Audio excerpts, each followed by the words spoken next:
Sugatan ng isang residente habang arestadong 6 na iba pa sa marahas na demolisyon sa barangay Sentro Agdao sa Davao City kahapon. Nagkagirian ang demolition team at ang mga residenteng hindi agad pumayag na umalis sa kanilang tirahan. Balitang hatid ni John Paul Senyel ng GMA Davao. Nauwi sa batuhan ng demolisyon sa North San Juan Compound, barangay Sentro Agdao, Davao City, nagmatigas ang mga residente kahit naglabas na ng kautusan ng korte at sinabing isa itong pribadong lupa. Maaga pa lang, nagbarikada na ang mga residente.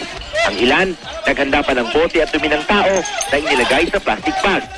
Pagdating ng demolition team at mga pulis sa lugar, nagkagulo na.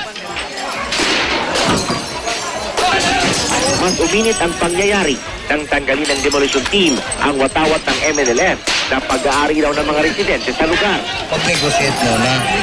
Dahil may mga loopholes o ano yon kasi hindi naman tayo abogado. So, sinabi ko doon sa kabila, Di naman natinag ang demolition team. May rumispondi ring tauhan ng SWAT, Task Force Davao at mga bumbero. Natapos ang gulo ng tuluyang mapalibutan ng mga pulis ang mga residente.